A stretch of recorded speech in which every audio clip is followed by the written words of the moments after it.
Hey guys, welcome back to my channel. So this morning I decided to meal prep for the week. So I cooked chicken breast tenderloins. I went ahead and baked them. I used olive oil, pepper, garlic powder, smoked paprika. I used a little bit of some jerk spices.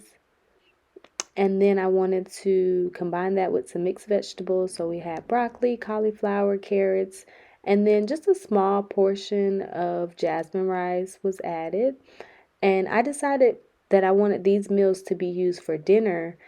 And for lunch, I made a big bowl of tuna and I combined that with just some fruit and some nuts and berries. So that is my meal prep for the week. And as you can see, that's my tuna, that's my blueberries, blackberries, and then that's all meals for the rest of this week. So no eating out for me, guys. I feel accomplished. So good morning, everyone. This morning I decided to hit the gym. I really don't care to do the gym as much. When I start working out, I prefer to go to like a outdoor park or stadium and hit the track and maybe do the steps. A lot of those areas are a little bit further from my house, so I'm just gonna go to the gym today. I prefer to go to the gym with like a gym buddy, but it's all right. I gotta get moving. Baby girl is 2 years old now, so I can't be saying I still got baby fat weight. I gotta get this weight off me. So I'm just gonna do a few workouts. I will record them so you guys can see what I do. It's been a minute, so don't judge me, y'all. Outside of that, I'm probably gonna try to do some meal prepping later today. So just stay tuned, guys. Let's go to the gym. Oh yeah, babe.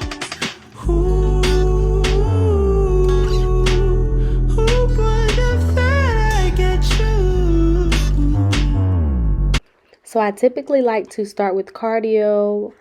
I like to walk first and then I increase my speed and I try to run at least a mile, whether I'm at the gym on the treadmill or even if I'm outside at a track. I always start with the mile before I do any type of exercise or weightlifting. I hope you know it's okay if you're not sure. See, my days are cold without you, but I'm hurting while I'm with you. And though my heart can't take no more, I keep on running back to you. See, my days are cold without you, but I'm hurting while I'm with you. And though my heart can't take no more, I keep on running back to you. Baby, I don't know why you're treating me so bad.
so my workout is complete. Whew, I worked them thighs today, y'all. And I was using the Sweet Sweat waist trimmer that I got off of Amazon. It also comes with some product you can put on your stomach that helps you sweat even more. But your girl worked out today, y'all. I worked out, so I'm just showing y'all some of the sweat. So that was a really good workout, pretty intense. I know I'm gonna feel it in the morning, but it is definitely needed. I'm so excited. So I found this cute little hidden gem downtown called Wall Street Cafe. And guys, I love a cute little shop, and it's coffee, tea. They have little like brunch sandwiches, avocado toast. You can get smoothies. They just had a really cute vibe in there. So if you don't know by now, your girl loves her some avocado toast, honey. So I got that, and I got the sugar-free caramel latte. What I wanted to talk to y'all today about was the dental hygiene program. When I started the program, I was already a dental assistant. I have been working as a dental assistant for about,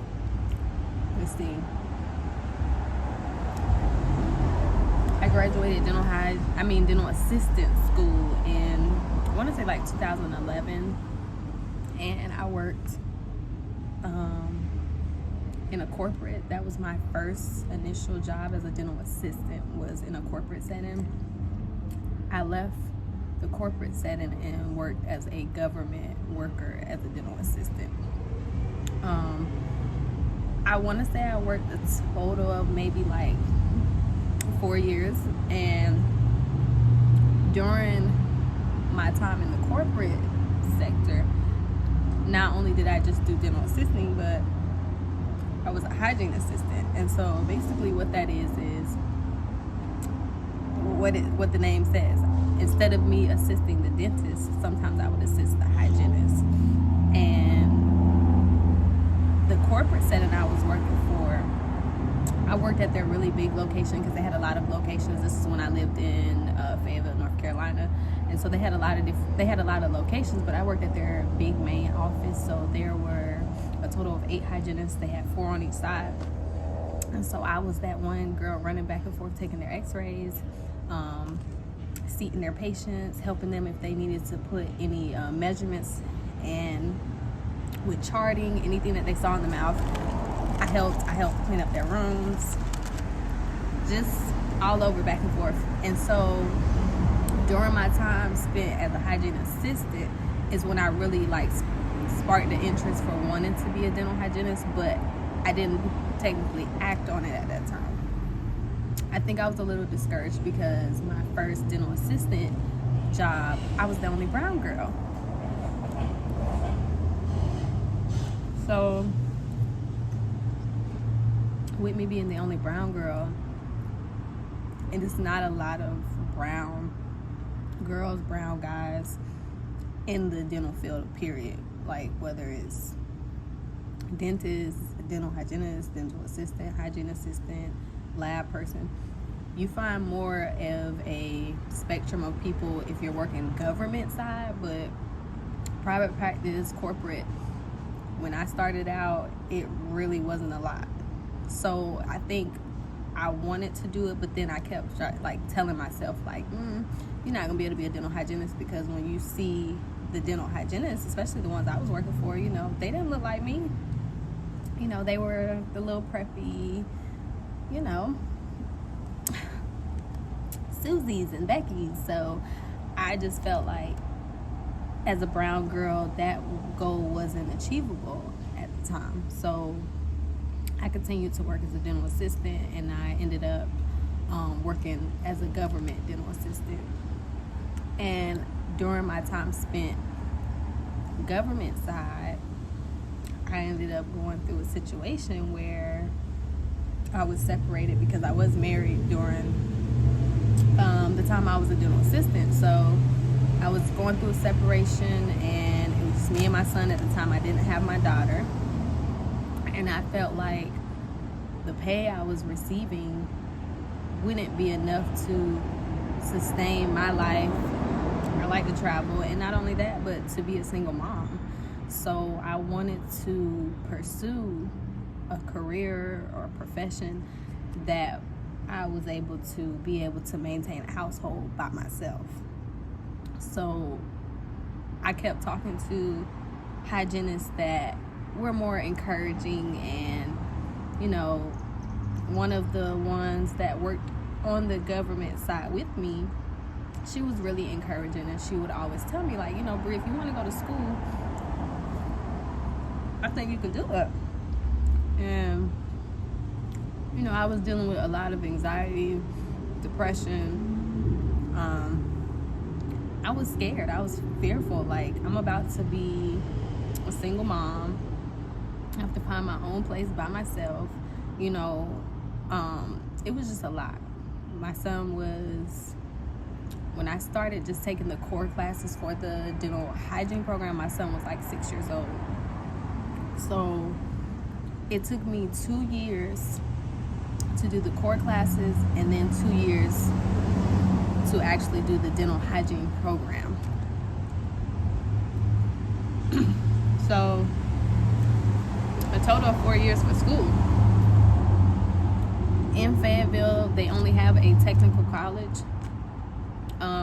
So you only get an associate's degree. That's what that means. If you go to a 2-year program for dental hygiene, you're only going to get an associate's degree. So even though I did 4 years of school, because the school is technical, you can only get an associate's.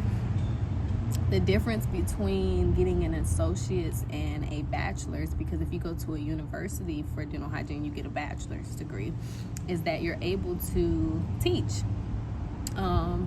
So a lot of people I talked to, they were like, the pay wasn't really different. I've talked to hygienists who had the bachelor's, and then I talked to those who had the associates, and they were telling me how the pay wasn't really that much different. And they were like, if you don't have any interest in becoming like a professor to teach dental hygiene, then they wouldn't recommend it, me trying to seek out a university. And the university was like an hour and 30 minutes from where I was living at the time anyway. So basically, I worked full-time as a dental assistant on the government side, and I took all my core classes online. The only thing that I took in the classroom was my chemistry, my anatomy and physiology, my microbiology, and my biochem. Those classes was kicking my butt.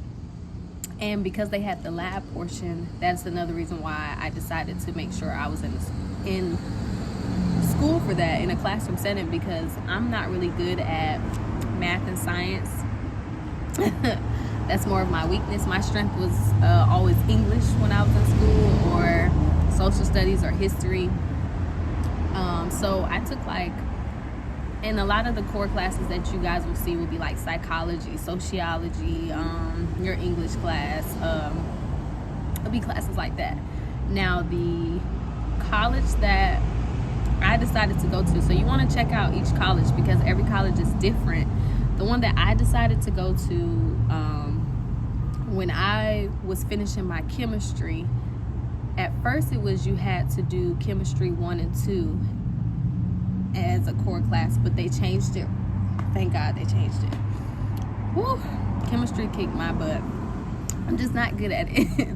But they changed it to where you only had to do just that part 1. So just make sure you check with each school to see, and with that advisor for that program, to make sure you have the right classes, and that, because some people took chemistry in high school, but if it's been a certain amount of years, you'll have to take it again. So when I decided to apply at the school, it's not just like, okay, I want to be a hygienist, let me just apply and I'm gonna go ahead and go to the school to be a hygienist.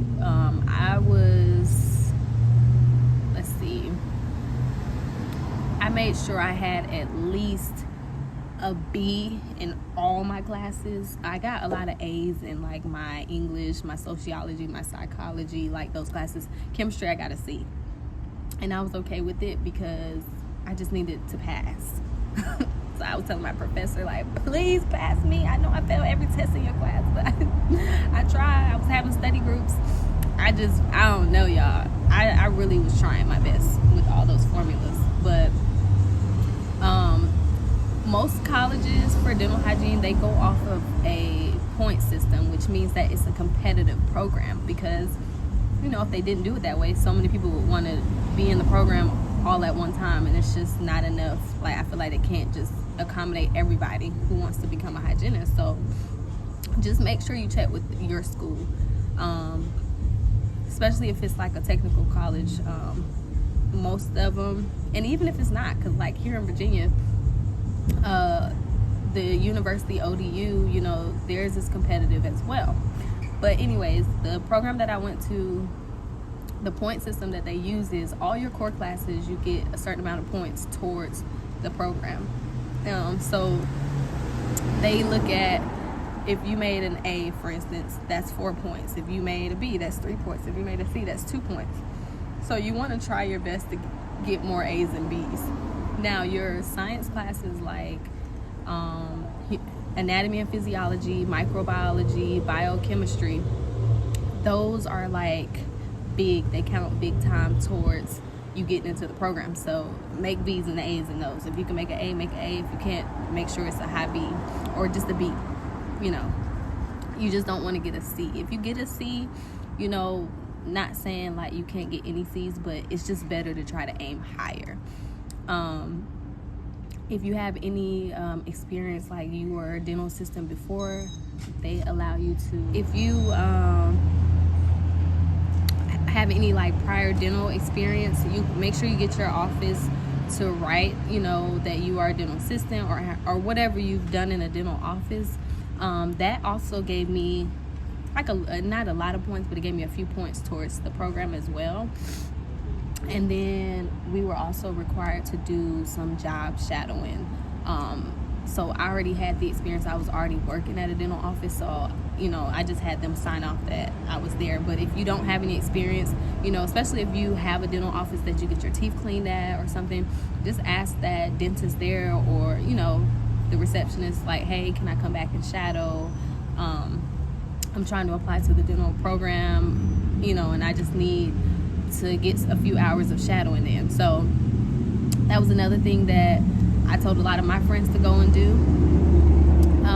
And then there is a test you have to take. And y'all,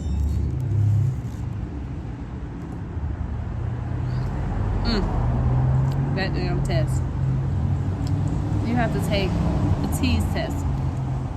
For anybody who's ever joined the military or ever tried, it's almost similar to like taking an ASVAB. So you're gonna have like your math, your reading, your science. It's that type of test where, for me, I was just irritated because I'm like, I just took all these classes and I made wonderful grades. I'm already a dental assistant, and now I got to take a test to get into the program. Like, when I seen that, I was immediately like discouraged.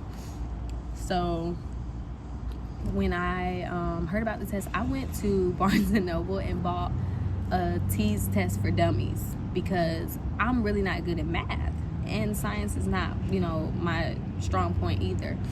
So it's spelled TEAS, like TEAS. And I went and got that. And you guys, I studied that book like from front to back. I was staying up till like 2 a.m. I kid y'all not, if I could find my test results, I'm gonna just skip forward real quick.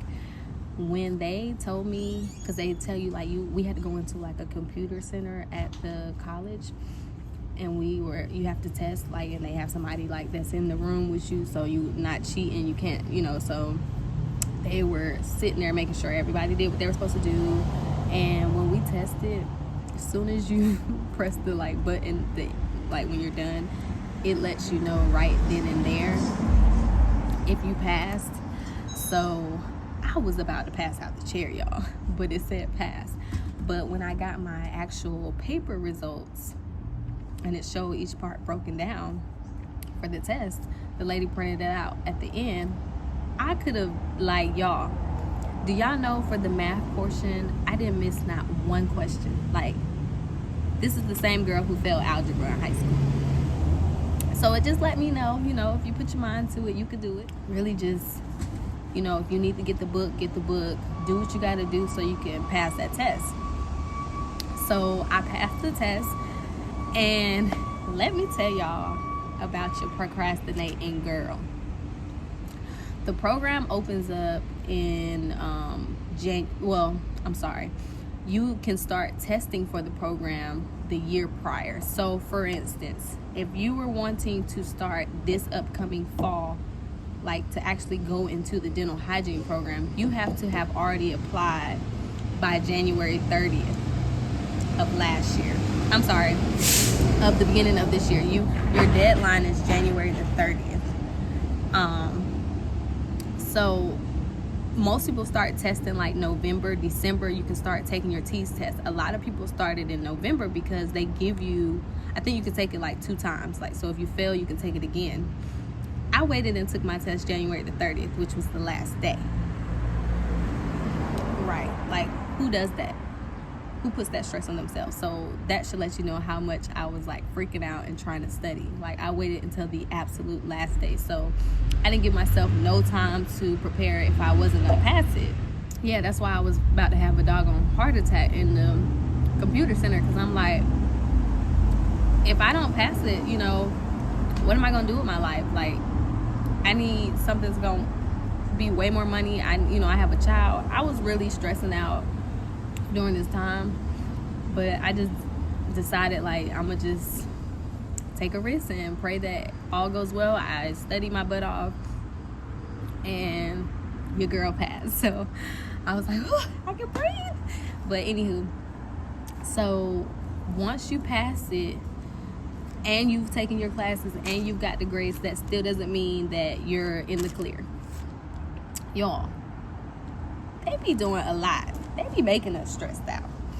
So after you pass your TEAS test, all that information, and you do have to go by January 30th, you have to apply to the program. Like, you have your grades, you apply.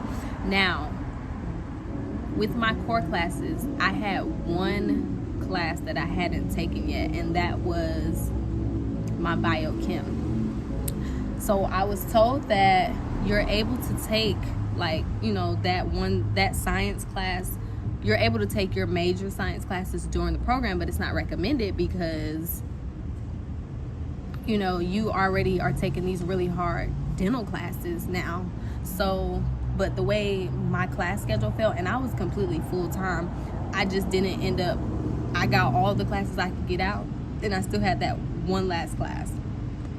So I was just hoping for the best. In April, they send you this thing. So it's like they do a first batch, and then they do a second batch. So it's like you make it to the first round. The first round pick is like everybody comes to this orientation. You have to be like business casual, dressed up. They give you a piece of paper with, like, it's almost like going on an interview. They give you a piece of paper with questions about, like, why do you want to be a dental hygienist? Why this, that, the other, and it's you in like a big auditorium full of other hygienists who got picked as well. And so these are the students who were like that top pick. Like, they had the grades, they got everything turned in, but out of this top pick, they can only pick like 30 out of this 100 group of students. So that's very, like, that was nerve-wracking as well. I was all dressed up. Let me tell y'all about your girl Taja and Michaela. So when I got there, I didn't know them before the dental hygiene program. So I go in there, I don't know anybody. I had on my little blazer, my little slacks, some little heels, a little purse. And, I sit in the back by myself. They sit together because they took their core classes together.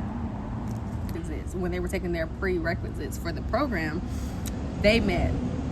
So they've been friends before I came around. So they were sitting together, and I was looking at them, and they was looking at me, and I'm like, they staying acting. I ain't got time. I ain't about to fool with them. You know how. So we was just all like sizing each other up, judging each other. And after we did the whole little process, we wrote everything on the paper, we went by and met all the instructors. You know, they let you go. So I'm thinking we about to present something to them, this and that. They just want you to write on the paper and you go by, speak to them. I'm Brianna, and that's it. So I'm like, dang. So in May is when you know, like, that out of all those students that were there, if you are actually going to be able to start in August, in the fall, for the program. So in May, I got that official invitation that told me I was officially accepted into the program. And y'all, that was one of the best days of my life, because I was really freaking out. I'm gonna be honest with y'all. I was really, really freaking out because I really wanted to have better for me and my son. So it does make me a little emotional, but it was just a really rough road at that time. I was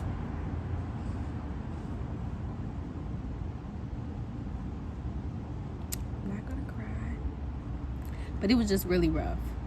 So, I had just I was staying with a friend during the time I was taking my core classes, because my marriage was ending. So it was just me and my son, and I wanted to get us an apartment, and I just wanted to be able to provide for him. So getting into the program, that really was like a big milestone for me.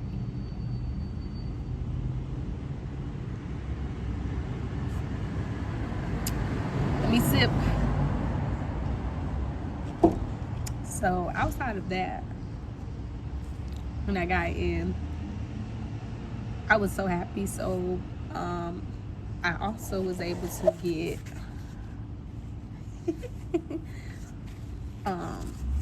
an apartment, and I'm gonna be honest with y'all, girl, it was based off of income, because the hygiene program, I didn't realize that you couldn't really I couldn't work my full-time job anymore and go to hygiene school. So I had to quit my job in the fall. So I worked all summer. I applied for loans, from the school. I didn't, I was getting financial aid, but the program was way more expensive than the financial aid. So I had to get the loans as well. Even though I didn't want to, it was just me and him, and I had to we got the place.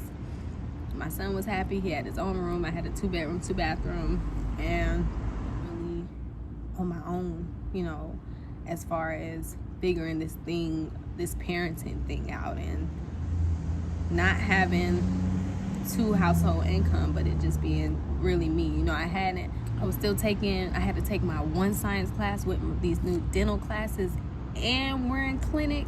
So with the program, we started in August.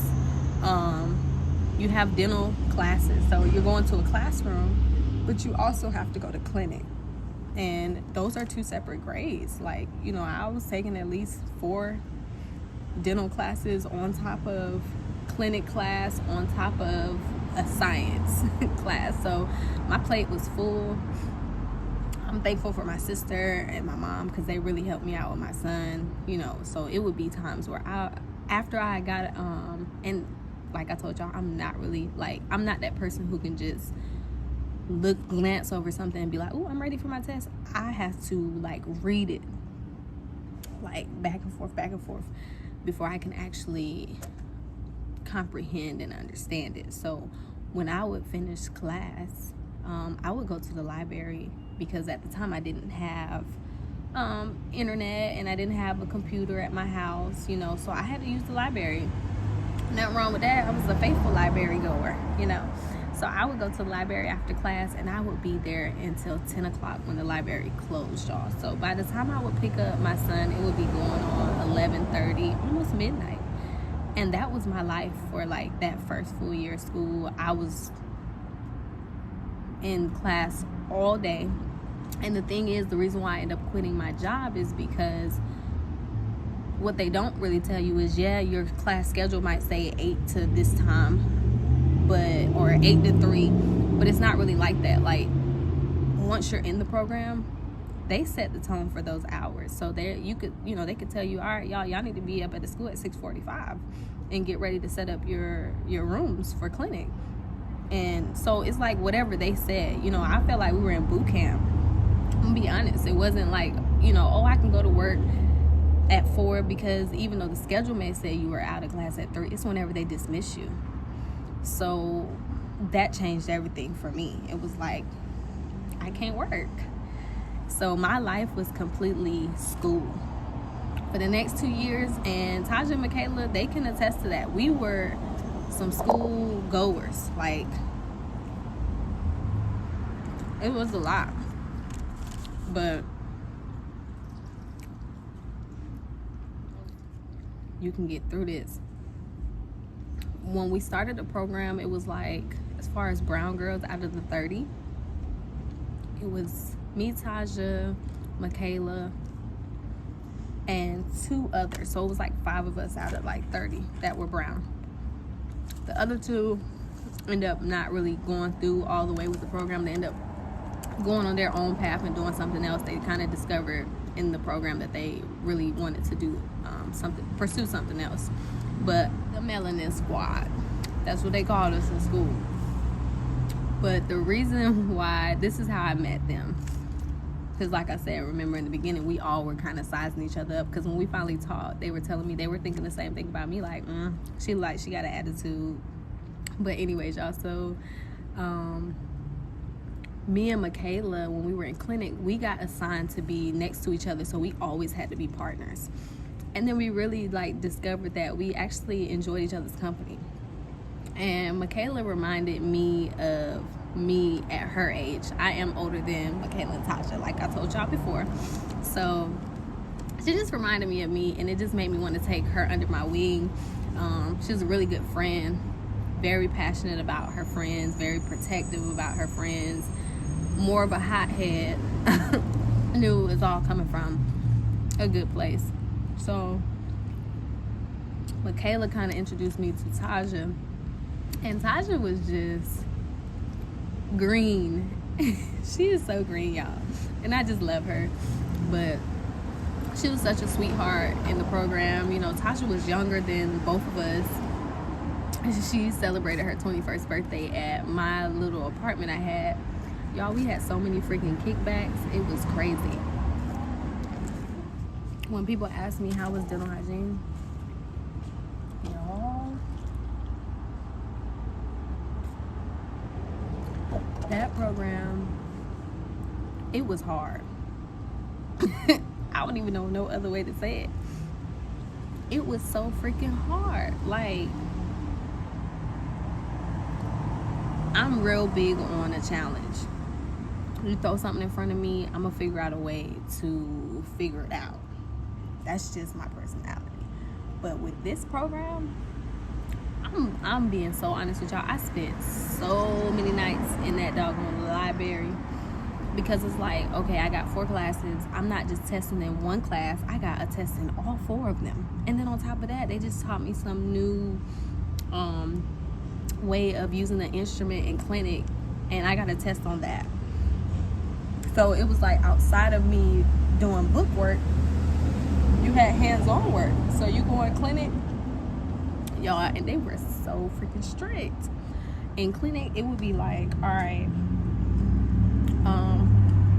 let me see y'all socks. We had to wear white shoes.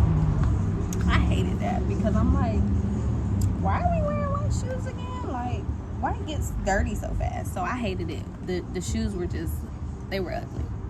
But we had to wear these white shoes. We had to wear these like compression socks that were white. Your nails had to be a certain length. They preferred you really like make your face look like something with makeup and stuff. And I think that's when I really started wearing more makeup, was when I got into the hygiene program, because they always wanted us to like look like something. But if you came to clinic, you had your white socks on, they'll have you lift your little pants up, they'll just send you home. That's a 0 for today. Let me tell y'all, one day, and you know you always got that one student in class that knows something and don't want to share it, but we had a few of them. But anywho, one day we all came to clinic, and mind you, we got these big books, and the book was not open because it's like, this is the first day of clinic, you know, I want to make sure I have all my materials. If it has anything inside the book, I'm gonna just bring it to the clinic and see what they want us to do with it. And I think that was a lot of people's mindsets, because everybody did the same thing. We all brought these brand new books to clinic. We get to clinic, the instructor comes out and she's like, who all watched the DVD? So shoot, I'm like, shit, there's a DVD? Where the DVD at? Apparently there was a DVD in the back of the book. Like when you open it, there was a DVD, and it had like an introduction to like being in the clinic and instrumentation, using your instruments that you clean teeth with. So I'm like, everybody's sitting there looking like, we didn't watch a video. Like, what video? She was like, oh, so y'all didn't open y'all books? So everybody was looking at each other like, no. So then you got the ones who I'm talking about that was like, oh, well, we watched the video. So everybody immediately was like, well, why you didn't tell us? Like, we have a whole Facebook group. Like, we didn't know that we were supposed to watch a video. Do you know that instructor left like let two people stay who watched it, and sent the whole class, everybody else, home, and told all of us we're getting a 0 for today? Like, that's how crazy the program. It was that crazy, y'all. So I'm like, and y'all know how it is when you in school and you don't want to get a 0. Like, so me, I'm like, so I'm getting a 0? Like, I just, you know, we just started the program. You know, this is college life. So it's like, we grown here. Like, don't treat us like little kids. Like, you know, is there any other way we can make this up? You know, she was like, I don't want to hear that. You need to go home. I'll see you tomorrow. So me, Taja, and Michaela, we all went to a restaurant and had some drinks. Like, I guess this is what it's gonna be. But yes, the program, y'all. So the way the program was, outside of you just doing those like dental core class, outside of you taking your dental classes, when you would come into clinic, normally when you first get there, you know, you go to your room, wash your hands, get your lights turned on. You know, you putting on utility gloves to wipe stuff down, and it was a lot. It was a lot. Nothing that you see working in the dental field. Like, once I actually became a dental hygienist and started working in the field, we were overly prepared, which is why a lot of times I would go places and apply for a job. I have never not got a job. Most of the jobs I had to turn down because my school had such a big reputation, and they're like, oh, you went to Fayetteville Tech. Even if I, you know, left like an hour outside of where Fayetteville was, they knew about that school. And at the time, the reputation was really big on all the students passing their national boards. So we had a big reputation. Like, they didn't have a student fail, so all their hygiene students at the end of the hygiene program always passed. So it was a really good reputation for the school. The program itself was just really hard, and like I said, the instructors, they made it hard on us. And you know, being a brown girl, you always feel like you have to work even harder. So it's like, y'all gonna make it hard already, and then I already gotta work harder. So it was a struggle, because sometimes we felt a little like we were the brown girls and that's the rest of the class. You know, so we sat at the front of the class. We made sure we always sat in the front, and we sat next to each other, and we became, which is why I think we're such good friends today, because we really held each other up through that program.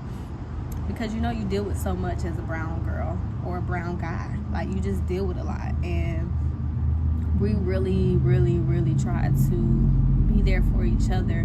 And being that I had already worked in the field, I really wanted to encourage Taja and Michaela, because I know how people can be who are not brown. and you're going into a field that's predominantly not your skin color. So I wanted them to learn how to become professional, because being unprofessional in that type of field, you won't last. And that's just the truth. They'll fire you and find somebody else tomorrow. And that's how much of a turnover that you see in a lot of corporate settings, or corporate offices, because it's a revolving door. They're like, oh, but you're not going to act right, we'll find somebody else. So I wanted them to understand that, yes, it's harder for you because of the color of your skin, but there's ways around this that you can still, excel. And I look at Michaela, she's now a lead hygienist at her corporate office, so it's like, you just have to really be professional, do a good job at what you do, know your stuff, and build that rapport with your patients. Your patients will take you a long way. That office may not really care for the color of your skin. They may just hire you because they need that brown person in the building. But when you have some good patients, and patients who really enjoy and love you, they will let that dentist know, like, if you get rid of her, I won't be here. And a lot of my patients be telling me that, like, I'm only at the office because you work here. So those struggles was hard, because you're dealing with, a different race, and not everybody's taught to look at you as being equal. People will try to be subliminal and make little statements and little remarks, and then when you decide to come back at them, then you just share that with them, and look at them.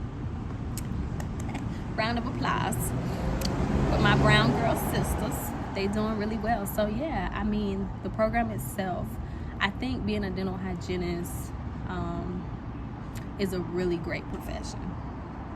I want to say it was only 2 guys in the program. One was Filipino, the other one was Caucasian, and I was friends with them both during the program. I don't discriminate. Can you help me with this test? So I hung out with both of them. My little Filipino friend, he used to bring me food, so we good. But you really don't see a lot of guys in the program either. It's not a lot of hygienists, as we would call it. So if you're a guy out there who's possibly thinking about it, go do it. They will hire you.